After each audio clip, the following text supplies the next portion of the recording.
전쟁 없는 세상을 꿈꾸기에 전쟁을 연구합니다. 안녕하세요. 뉴스 멘터리 전쟁과 사람 허준입니다. 안녕하세요. 윤지연입니다. 이번 시간 함께 하실 두 분 모셨습니다. 임용환 소장님, 임철균 연구원님 어서 오세요. 안녕하세요. 안녕하세요.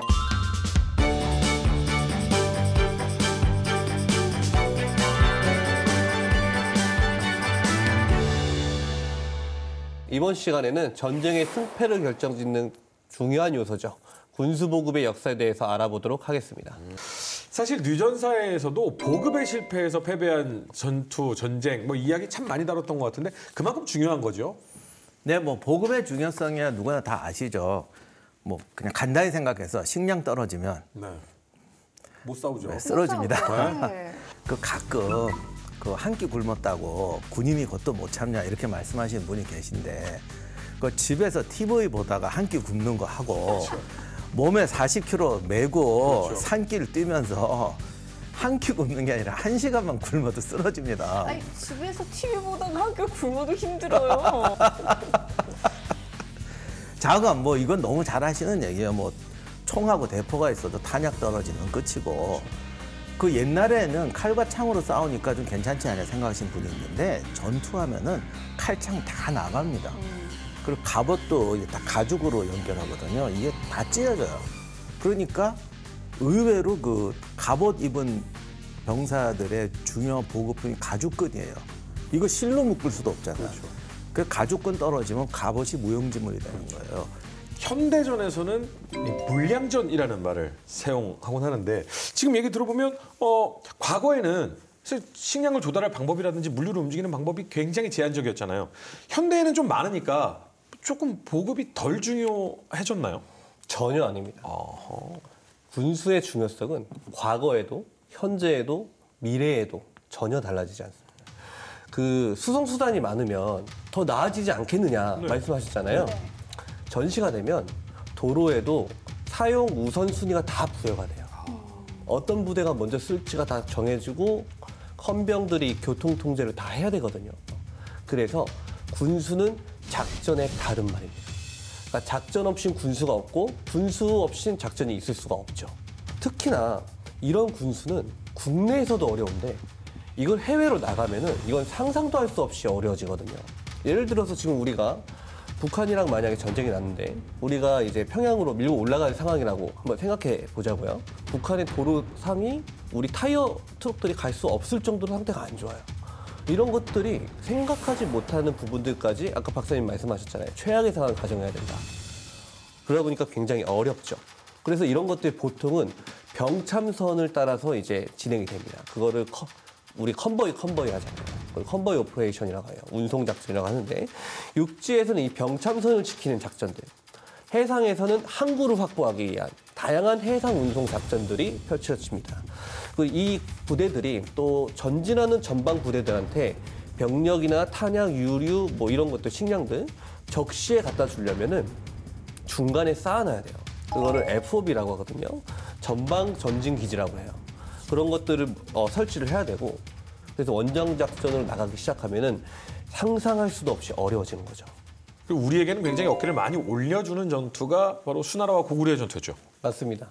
역사에 기록된 역대 최고의 페루나죠. 양광이 드디어 수나라 2대 황제로 등극을 합니다. 그래서 이제 이 사람이 진나라를 멸망시켰을 때 공격했던 병력 51만 8천 명의 2배가 넘는 113만 3,800명이나 되는 전투 병력을 동원을 하거든요. 그런데 이런 것들이 기록되어 있는 기록 중에 송나라 때의 사서 중에 몽개필담이라는 사서가 있어요. 네. 여기에 보면은 왕복 31일 정도의 거리를 군량을 수송을 하려면 병사 한 명당 짐꾼 3명이 필요하다고 적혀 있어요. 그러면 우리가 계산을 해보면 113만 명 넘게 동원했다 했잖아요. 네. 그러면은 단순히 계산해 봤을 때 병사 한 명당 3명이니까 그러면은 주민들은 339만 명 이상을 동원을 해야겠네요. 근데 당시 수제국 인구가 4천만 명 후반대였으니까 남자들 다 뽑아내면은 동원할 수 있는 숫자긴 해요. 그런데 수양제도 그 자신조차도 이건 조금 선 넘는다고 생각했나 봐요. 200만 명 조금 넘게 동원을 합니다. 백성들을. 이것도 많은 숫자잖아요. 많죠. 그런데 박사님 아까 말씀하셨잖아요. 최악의 상황을 고려해서 준비해야 된다. 필요한 게 339만 명인데 200만 명을 동원을 했으면 어딘간 빌 거 아니에요. 그렇죠. 이제 여기서부터 수나라 군대의 이제 악몽이 시작되는 겁니다. 뭐 200만 명이나 되는 사람들이 보급품을 품고 고구려까지는커녕 국경에서 움직이는 것도 만만치 않을 것 같아요. 그런데 그 영주에서 요동성까지 닿는 그 지형을 보면 산이 그렇게 많지가 않아요. 대부분이 평지예요. 근데 일단 무거우니까 가는 도중에 고구려군이랑 계속 전투는 하거든요. 그러니까 누군가는 쌀을 파묻습니다. 가다가 무거우니까 누군가는 파묻고 그래도 사명감 있는 어떤 병사는 메고 가고 그러다 보니까 이제 별도의 보급 없이 요동성 앞까지는 갔어요. 그래서 56일 동안은 잘 버텼어요. 네. 별도의 보급 없이. 근데 여기서부터 이제 이 어설픈 행동이 문제가 되는 거예요. 56일이 지나도 요동성이 함락이 안 되는 거예요. 그런데 요동성에서부터 그 뒤쪽으로 요령성 이후 지방들, 우리 한반도 북부 얼마나 많은 산악지대예요. 그렇죠. 말이 8마리 아니라 800마리 있어도 안 돼요. 네. 못 넘어가요, 그거. 그러다 보니까 또 파묻죠. 무거우니까 버려야죠. 일단은 무거운데. 거기서 싹이 나서 그거가 아주 그냥 비옥한 벼밭이 될 수도 있잖아요. 뒷사람에게. 걔는 아마 그 생각으로 묻었을 수도 있어요.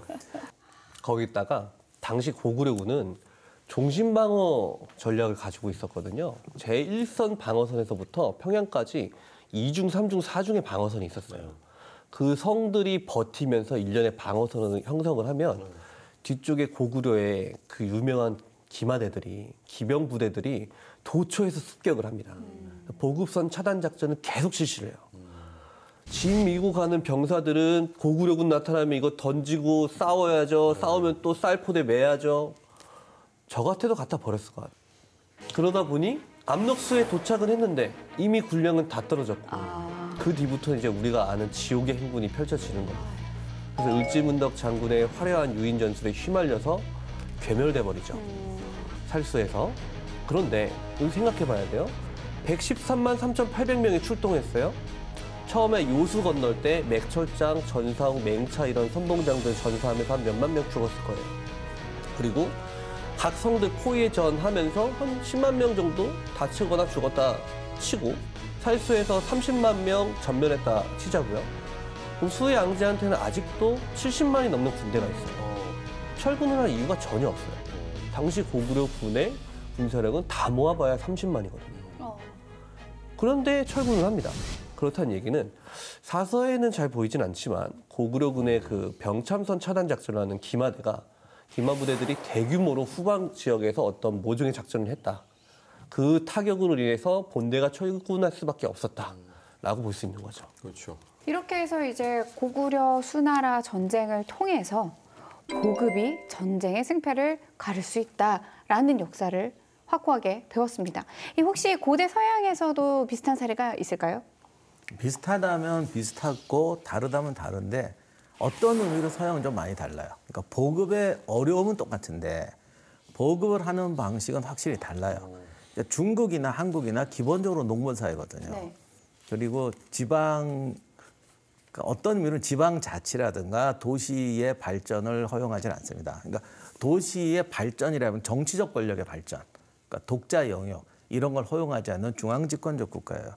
근데 서양은 도시나 지역 단위의 어떤 국가나 자율권들이 강하거든요. 그러다 보니까 보급을 해결하는 방식이 좀 달라요.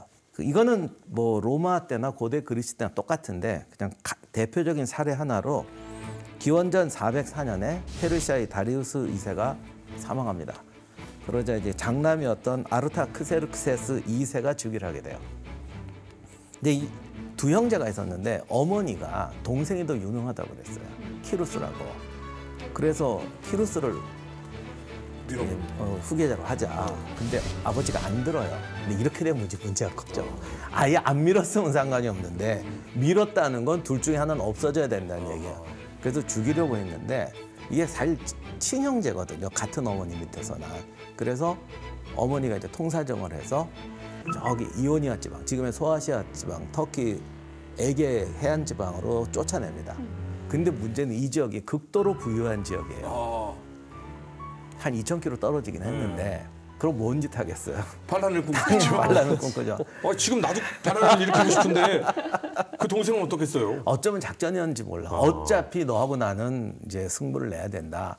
그래서 이 수도는 바빌로니아에 있고 이제 지금 터키 지방에 간 거죠. 그래서 이 키루스가 군대를 모읍니다. 근데 그때 군대를 모을 때 당시 최강의 보병이었던 그리스 중장 보병들을 용병으로 써요. 그리스 용병 1만을 모아서 반란을 일으킵니다. 그러면 식량이나 물자를 어떻게 조달하느냐? 상인들이 계속 따라와요.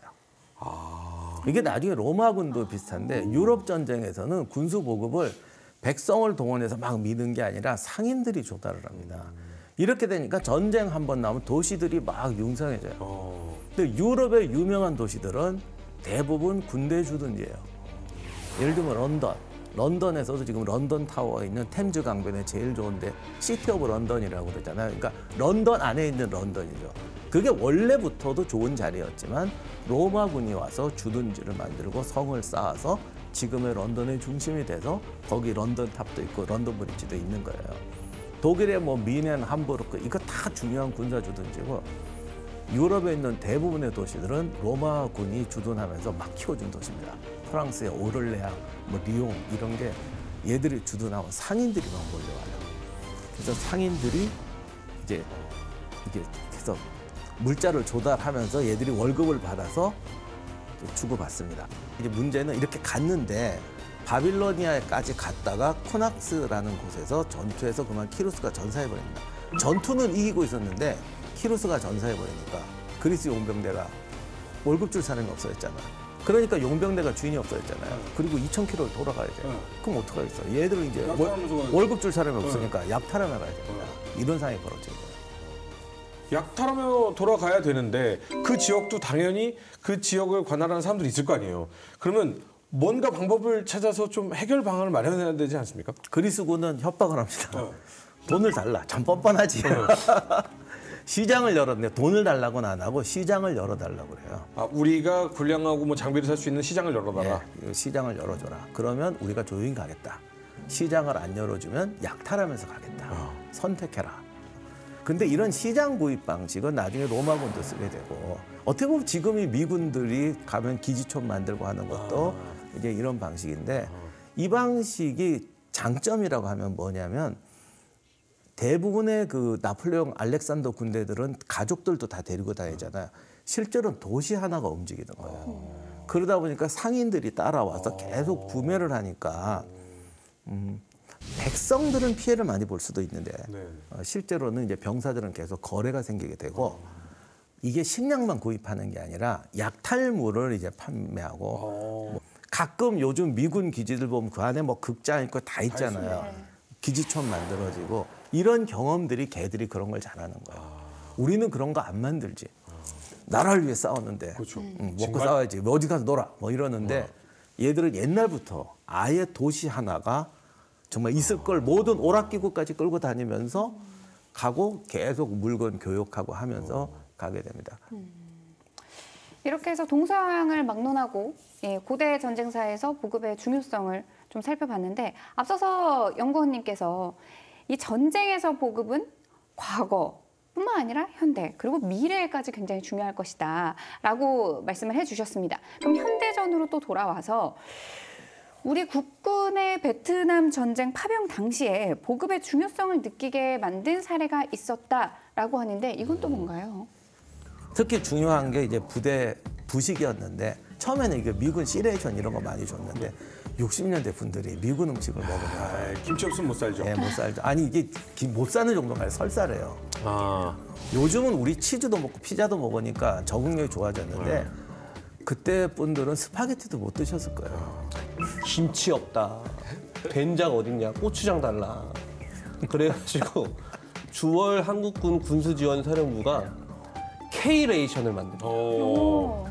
그게 딴 게 아니고 본토에서 김치 구해하고 고추장 구해오고 된장 구해와서 이제 분배해 준 거예요. 그렇죠. 네. 근데 지금 얘기를 들어보면 굉장히 잘 돌아가고 병사들의 의견도 잘 반영이 됐다라는 생각이 드는데 그렇다라고 한다면 보급의 중요성을 느낀 사례가 있다면서요라고 하기에는 어울리지 않는 것 같은데. 불이 고이면 썩기 마련이죠. 처음에는 이렇게 잘 돌아갔어요. 그런데 나중에 되면 이게 미군이 철수를 하잖아요. 당시까지는 이 군수지원사령부의 지침이 전방부대가 달란 대로 줘라. 전방부대 우선적으로 채워줘라. 그래서 열심히 조달을 해줬는데 미군 자체가 점점점 철수를 하니까 미군으로부터 군수 물자 받아서 사실 분배해 주는 게 다였는데 분배해 줄 양이 줄어드는 거예요. 그러다 보니까 처음에는 PX에도 물건이 많고 하니까 이제 부대 운영에 전혀 지장이 없죠. 점점 물량이 줄어들고 PX 물품도 통제가 벌어지고 하니까 거기서 또 PX 물품 사서 또 따로 장사해서 한미천 챙기시는 분도 있으셨나 봐요. 이런 사람들이 이제 부식에 손을 대기 시작한 거예요. 그래서 일선 장병들이 식사가 부실해지기 시작합니다. 1971년에 제9사단장으로 이제 보직된 김영선 장군이라는 사람이 이제 사단 보충중대한테 소원수리 마음의 편지를 받았대요. 근데 장병들의 86%가 사단장님 배고파요. 이거는 전투를 치르는 장병들이 배고프면 안 되죠. 이렇게 안에서 새는 바가지가 밖에서 안 셀 리가 없죠. 그래서 안케페스 작전 당시에 어떤 소대장이 명령을 합니다. 소대 약질 앞으로 명령을 했는데 안 가더래요. 이 소대장이 내가 먼저 뛰면 따라오겠지 하고 다시 명령합니다. 소대 약질 앞으로 하고 명령하고 자기가 뛰어갔대요. 잘 가. 도착해서 뒤돌아보니까 아무도 없어. 통신병 말고는 아무도 안 오고. 어떤 포대장은 부임해보니까 병사들이 자기를 적으로 여기더래요. 그리고 월남전이 이제 끝나니까 미군은 대대적으로 국방비를 삭감하기 시작하거든요. 그럼 한국에 대한 군수 원조가 당연히 줄어들겠죠. 네. 그래서 본토의 한국군도 미군으로부터의 군수 원조가 줄어드니까 이제 박정희 정부는 자립적인 군수 체제로 전환을 모색할 수밖에 없게 된 거죠. 아니 근데 이 베트남전을 통해서 부정부패를 알게 됐으니 이거 이제 보급 체계를 좀 정비해야 되는 거 아닌가요? 그래서 싹 뜯어 고치기 시작합니다. 네. 그래서 우리 군은 기존에 군수기지 사령부라는 거에 의해서 전군의 군수 보급을 해왔었거든요. 요거를 1970년 12월부로 해체하고 군수 사령부를 새롭게 창설을 합니다. 그래서 군수 기능을 통합을 해서 군수 체제 정립에 나서게 되죠. 68년부터는 미군의 군수 행정 전산화 제도를 도입을 하기 시작합니다. 그래서 현재는 국방물자 정보 체계라는 걸 만들어서 모든 물류 소요를 관리해서 원스톱으로 창고에서 일선 부대까지 클릭 한 번 하면 이제 배달을 해줍니다. 대한민국의 군이 크게 개편들을 하고 있고 노력을 하고 있는데 그 결실이 우리 장병들한테 꼭 좀 다가가는 결실이 맺어졌으면 좋겠습니다. 자, 저희는 다음 시간에 더욱더 흥미로운 주제를 가지고 돌아오도록 하겠습니다. 시청해주신 여러분 감사합니다.